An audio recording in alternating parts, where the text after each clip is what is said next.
City. It's the Urb Thrasher Flower Hour, featuring music, videos, and backstage interviews with the masters of metal, the monsters of rock, and the hellbellies of alt country. Now, throw your horns up and crank it to 11 with your host, Urb Thrasher. Yeah, put them up, everyone. What's going on out there in the world? Urb Thrasher here with Radical Russ. Rock! That's right, in Rolla J Studios here in Portland, Oregon. Having a great time. Dang glad to be back, man. It seems like it's been forever, Russ. We've been on the go. Everything's been going on in the world, it seems like, because Seattle Hemp Fest. Seattle Hemp Fest, middle of August, going into September. Busiest time in marijuana activism, cannabis community. We got a lot to say about it tonight. I mean, it really is. August is just a crazy month, and Seattle Hemp Fest is really, it's 1 week, but it's really 2 weeks of your life, man, because it's just so much. It's like, it's the hugest family reunion you can think of, and everyone parties down, and you guys know, and we'll be telling you about it, and you guys have been watching the Russ Belville Show all week.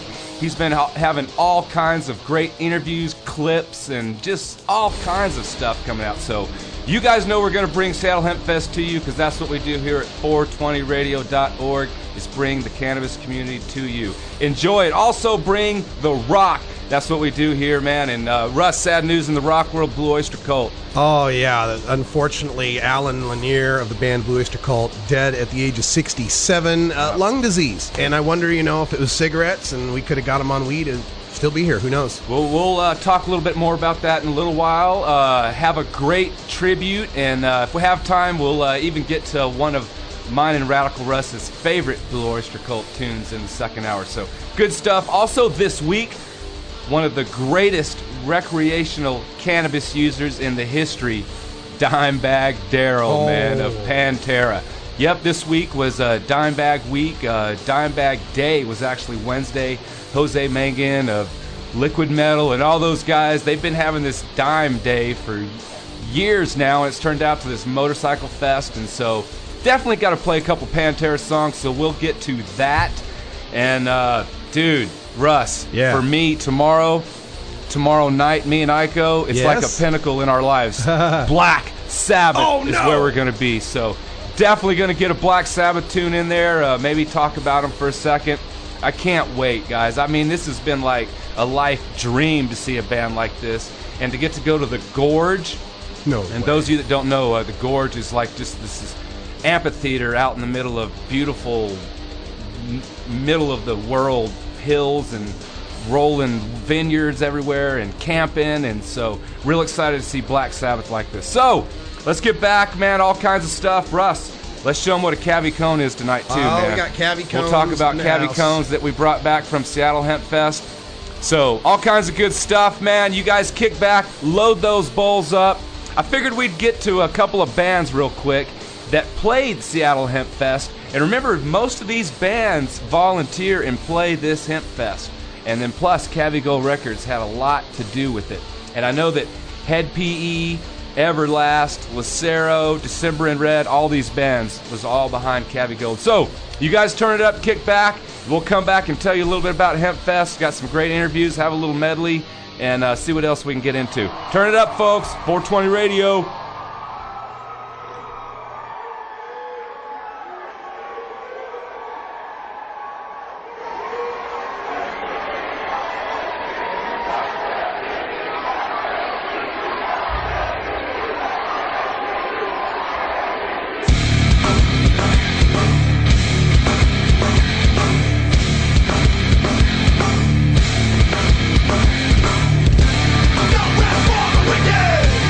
We are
stay real fucking high for me, please, for the rest of the day.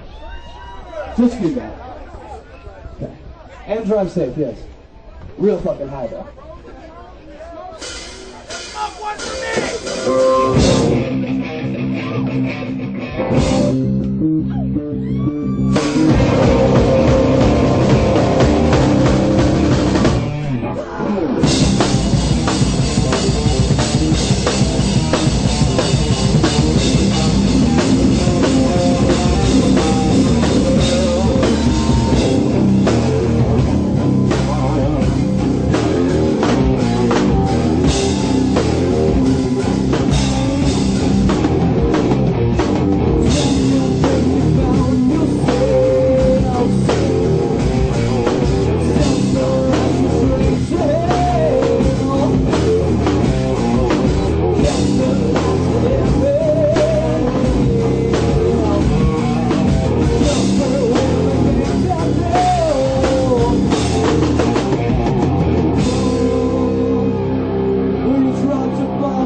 Yeah, right there, dude. In like true 80s fashion, these dudes right here said, hell no, we're not done. Wait, quitting? We're going to keep it going. We got to tag this shit. Yeah, dude. Right there, man. As you heard from Tacoma, rockin'. That was Riot in Rhythm. And you can tell that those guys definitely have an 80s sound, and you guys definitely can get a feel of what Radical Russ and myself got to experience there at the Seattle Hemp Fest just this last weekend. And that right there was the McWilliams stage, which, yeah. Russ, did you spoke? I spoke at McWilliams and I spoke at Main Stage. And I spoke at McWilliams too, so both of us spoke on that stage right there, which you guys saw, man. Just the view of the ocean and all the people, the hills, and just amazing stuff, man. And before that, we had December in Red, which that was the one mistake of Hemp Fest, is that dang it, we didn't get any footage of December in Red. Oh. Love those guys, man. Cavi Gold signed, and they are up and coming, doing really good things. And they are actually just got signed to do a gig with the band that we played before them, Head PE. So you guys in Seattle, look out for that show, Head PE, and December in Red. And it was just announced to this week, I think. So check them out. But Russ, Yeah. thoughts on Hempfest, man? Oh man, 3 days, and I'm telling you, it's the best 3 days you'll ever spend. Admission to Hempfest is free, but they say, give $10. Give $10 when you get in. You got 4, 5, 6 stages, I think it is total. 1.5 miles either way. It's a big family reunion.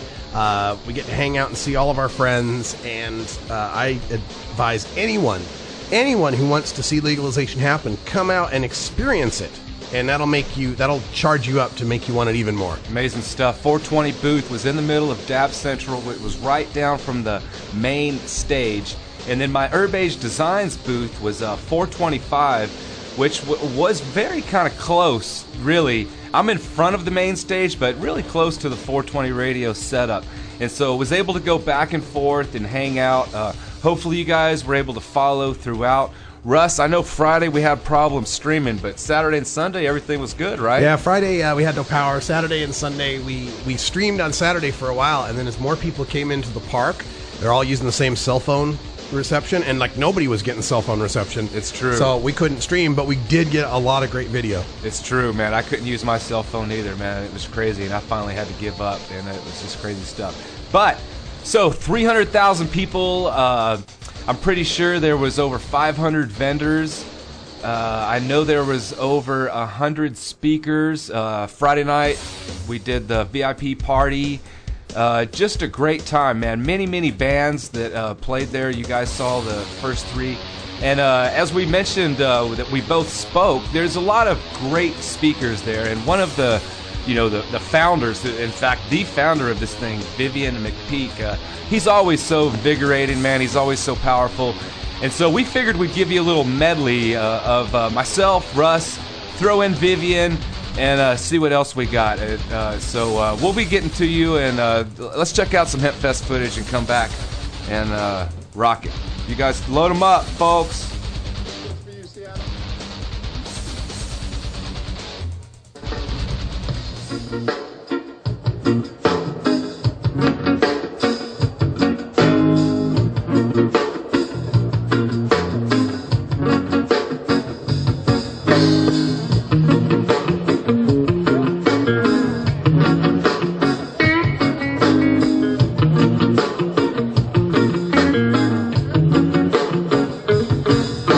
I smoke 2 joints in the morning. I smoke 2 joints at night. I smoke 2 joints in the afternoon. It makes me feel alright. I smoke 2 joints in time of peace and 2 in time of war. I smoke 2 joints before I smoke 2 joints, and then I smoke 2 more. Oh, my daddy once told me, son, you be hard-working man. Mama, she once told me, son, you do the best you can. But then one day I met that man who came to me and said, hard work done and hard work fine, but first take care of head. So now I smoke 2 joints when I get up. In the car I smoke 2 joints. I smoke 2 joints when I play video game, and at every 10,000 points I smoke 2 joints. I smoke 2 joints in time of peace and 2 in time of war. I smoke 2 joints before I smoke 2 joints, and then I smoke 2 more.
But Daddy once told me, son, you'll be hard-working man.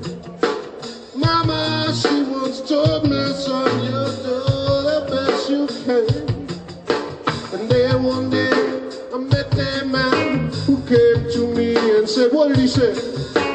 Hard work good and hard work fine, but first take care of head. So now I smoke 2 joints in the morning, I smoke 2 joints at night, I smoke 2 joints in the afternoon, it makes me feel alright. I smoke 2 joints in time of peace, and 2 in time of war. I smoke 2 joints before I smoke 2 joints, and then I smoke 2 more. Smoke 2 joints, that's what I do. Smoke 2 joints, legal up here. I need a real estate agent. Smoke 2 joints.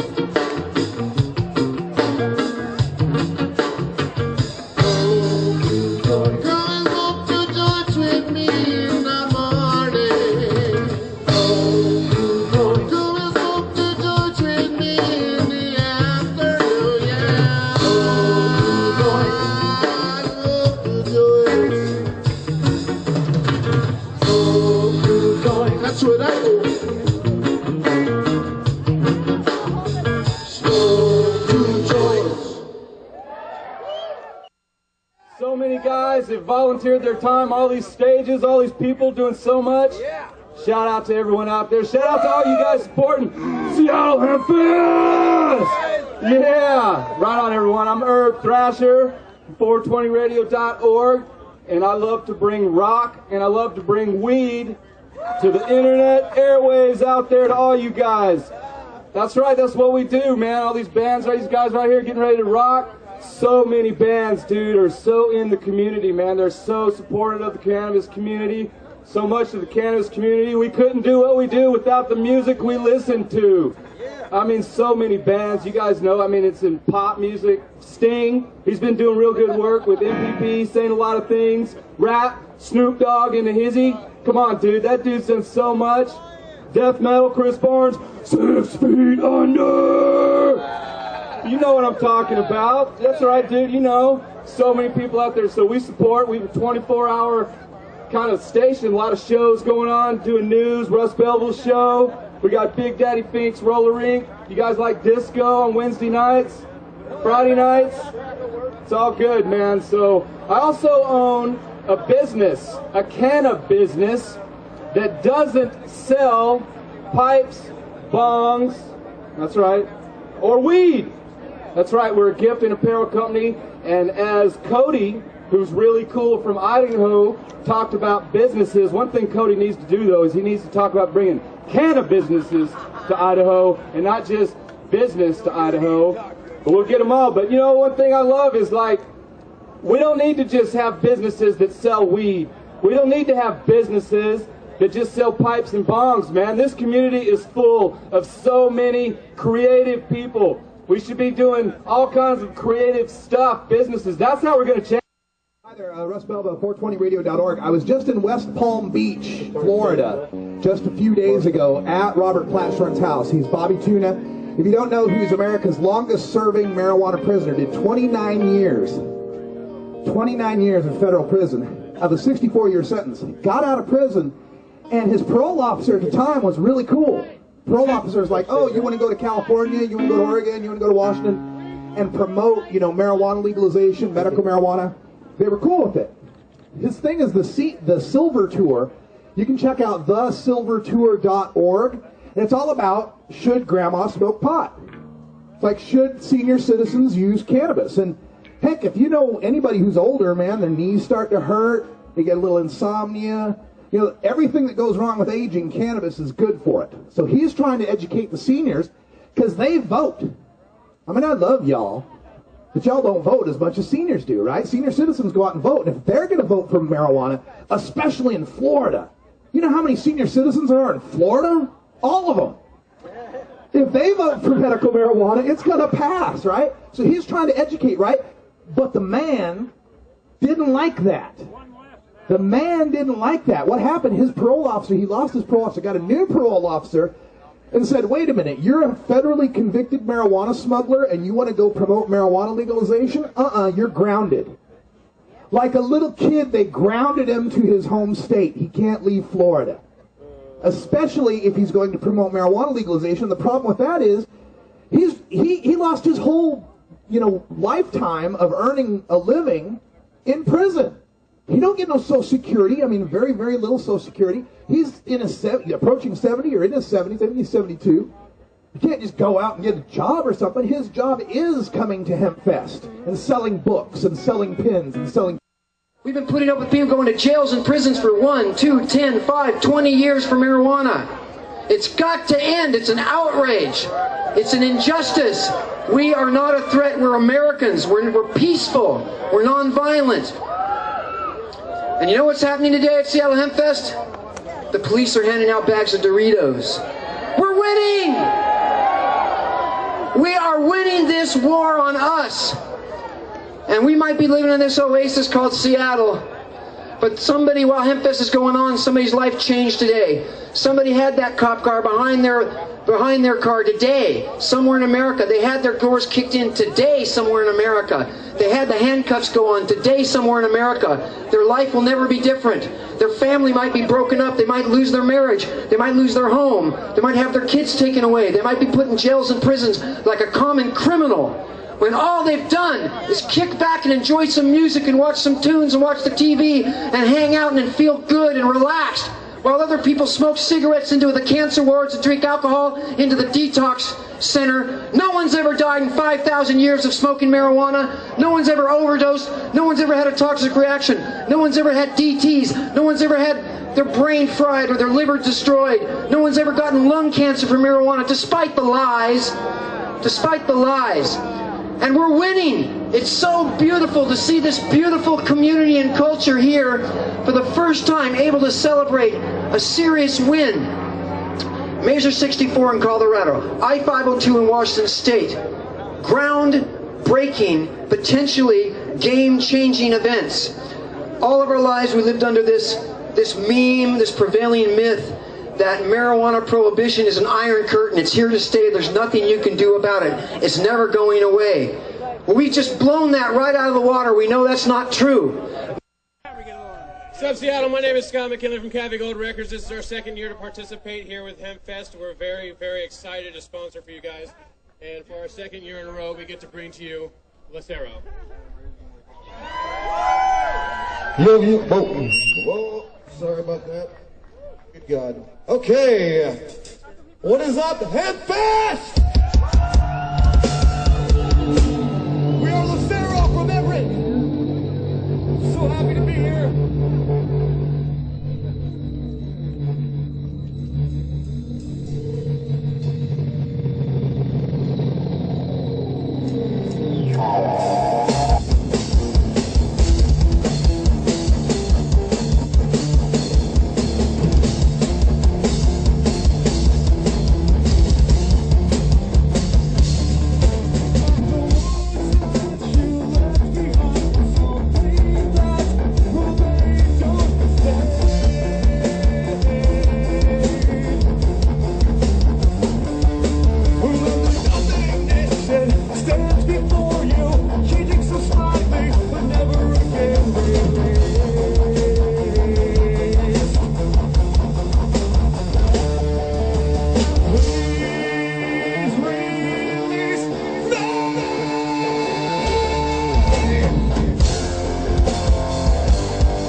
There you go, right there. One of our favorite bands out of Seattle, Lucero, on the main stage of Seattle Hemp Fest with their title track, Climb Inside. Awesome, awesome song. Awesome job, guys. Today they played in Southern Oregon at the Jefferson State Music and Hemp Expo going on this weekend. So you guys in Southern Oregon down there, go check that event out if you're down there. Come on now, let's go. You got to get out there and support these hemp events that are going on. And then before that, wow, you heard some great speeches. Russ, myself, yourself, Vivian, all right in a row, good medley. And I didn't expect to be doing that speech. That's right. We were actually standing there, and Steve Fun, who runs the stage, started talking about tuna, and I saw Russ, and he was like, dude, get up on stage. Come on up. And then before that, you heard the Toys. And what's great about the Toys is that was an original tune right there. Everyone's always thought that Sublime did that. No, man, it's the Toys. And what a great song. And they played main stage, and that was on Friday towards the late afternoon. And so, great event, great, awesome, awesome times. Vivian McPeak and all you Seattle Hemp Fest volunteers, vendors, patrons, fans, just everyone, man, put it together, and it was rocked out, man. Adam Hand did a great job with Dab Central, which included the 420 radio booth. Who else was there? Oil Slick, Happy Daddy, Healing Space Gardens, Cliff Maynard. Yeah. I mean, it was just jam-packed, and you could almost go there, and every time you were guaranteed some kind of cannabis celebrity who was there at the event, or speaker. Hate to use that word, but you know what I'm talking about. And so, yeah, you guys go ahead and plan next year. We'll definitely be in Seattle. And if you need another Hemp Fest, look at Hemp Stock in Portland, September 7th and 8th. All right, Russ, had a story out of with the Blue Oyster Cult camp. Yeah, Alan Lanier of the band Blue Oyster Cult dies at age 67. This is from the New York Daily News. The guitarist and keyboardist died of lung disease, was a founding member of the group that found success in the 70s with hits such as Don't Fear the Reaper and Burnin' for You. Of course, any classic rock fan knows those tunes. And as a bass player, I always appreciated Blue Oyster Cult for the intricate and interesting bass lines that they had. People may not know this. The original name of the band Blue Oyster Cult was Soft White Underbelly. And Lanier actually went on to have a romance and work with Patti Smith. Wow. The performer. A lot of people don't know. Well, I know he produced some of her work. Produced some of her work. That explains that right there. Yeah, produced some of her work and did 14 studio albums with Blue Oyster Cult. We've got a tribute that we'd like to get to for you for Blue Oyster Cult. We love them all. This is some live Blue Oyster Cult from 2002. Rest in peace, brother.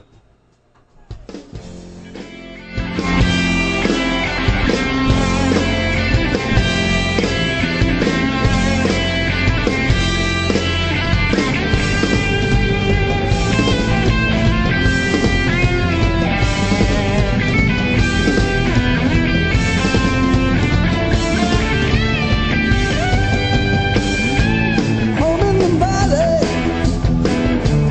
home in the city.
Don't feel it,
Yeah, right there. Amazing stuff. Thanks for coming. Yeah, you damn right, man. I actually saw those dudes. Urb Thrasher here with Radical Russ. Hey, all right. Rolla J Studios in Portland, Oregon, paying a great tribute to the life and the legacy of Alan Lanier and Blue Oyster Cult, man. Russ, what a band, dude. Those dudes, man, so many hits. I know, and the one we didn't get to, That's right. I mean, and that's like one of the greatest riffs ever. So simple. It's like, I know, it's like everyone thinks of Smoke on the Water, maybe, but that riff. Yeah. A lot of people don't know Blue Oyster Cult at the time, man. You had Black Sabbath coming from England, the UK, and America needed an answer to that band. And Blue Oyster Cult was kind of supposed to be that band. And as you heard through the years, they sounded nothing like Black Sabbath. Blue Oyster Cult turned out to be way more progressive, have a lot more speed. Black Sabbath was so doomy and heavy note, boom, strong notes, and then Blue Oyster Cult was just harmony leads, man. Yeah, harmonies. They had lead guitars, harmonies in the guitars with the vocals.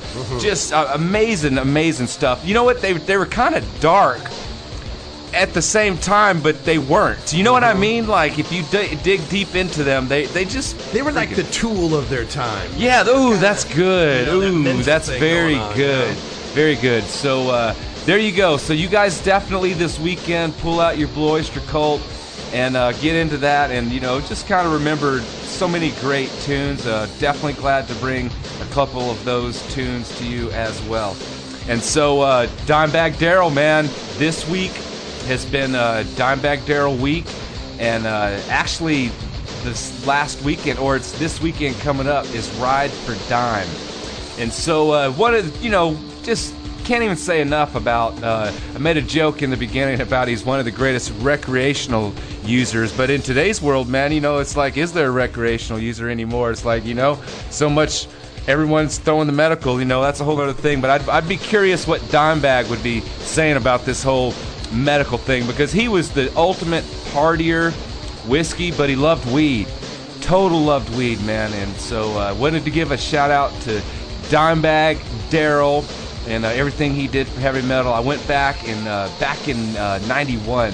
Pantera played a legendary show in Russia, and so I found 2 tracks from that show, and I just thought it would be a great time to bring those out, and let's reminisce and think about what used to be Dimebag Darrell and when Pantera really dominated. At this point, dude, Pantera was taking over the world. So turn it up, folks. Load those bowls. Dimebag.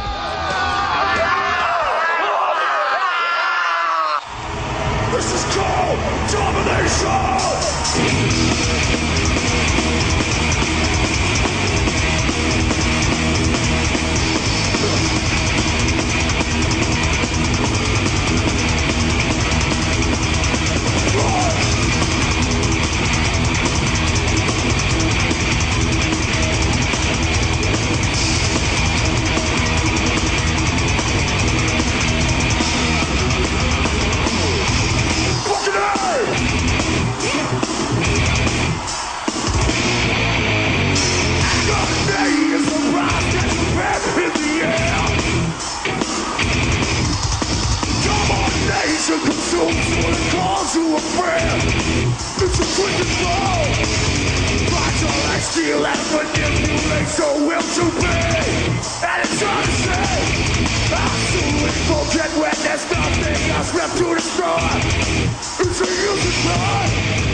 these never reminds of your life. With construction blow, life laser tricks you to it.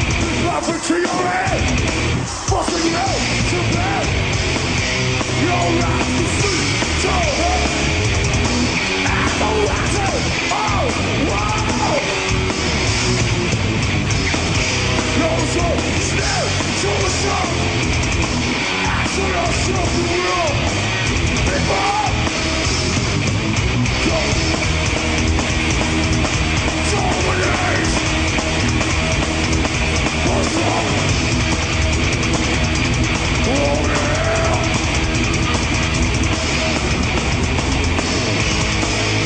What's the trouble? Above you. Evil side. Trick back. Up low. I am the country.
They don't know how many people were there. I mean, you can look at the photos and it looks like, I mean, as far as you could see that way. Right on, there you go, man. One of the kings, Dimebag Darrell. Rest in peace, Dimebag Darrell, Alanier of Blue Oyster Cult.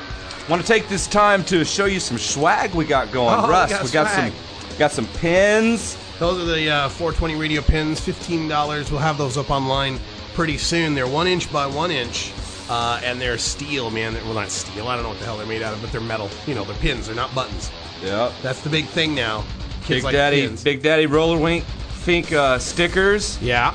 And we got those for Urb Thrasher as well. We just don't have any of them here. Maybe you even noticed our microphone flags. I'll go to camera 4 here. You can see that. Yep. Right there. You see that on the Urb? Well, nope, that got in the way. I'll have to get this out of the way so people can see. You see that? There's a microphone flag. So we look all official when we're doing our interviews. Official stuff, dude. I got some stickers. If you like stickers, we got 420 Radio. We got Russ Belville Show. Those are available online at the 420 Radio store. Yep. And remember, when you're getting this stuff, not only are you paying for the stuff, but the rest of it's donation to 420 Radio, so we can pay for the bandwidth and all the operations. We got cards. We have got... Oh, here we go. Check this out. You guys are going to love this. 5 of these cards. Now, you see on the card, it's got Jorge Cervantes. It's got Coral Reefer. It's got me, Danny Danko, Urb Thrasher, Joni Emery, and Subcool, right? We have got 5 of those cards autographed by all 7 of those people. And we're going to be putting those up for auction. How cool is that, Yeah, dude? man. That's right. So, other side right here, Radical Russ, smiling. You guys have seen the picture many times. And so these were given out if you came into the Urb Age booth and you made a purchase. A lot of you guys went home with these in your bags. And so you guys be looking out for that stuff. Oh, we have a little Thrasher sticker. There we go, got those this isn't too. the official. Russ has the officials. This is just one I threw together. I printed We got some, about 10 so. seconds here. We'll catch you on the top Yep, of the hour. we got sports. Come back. See us.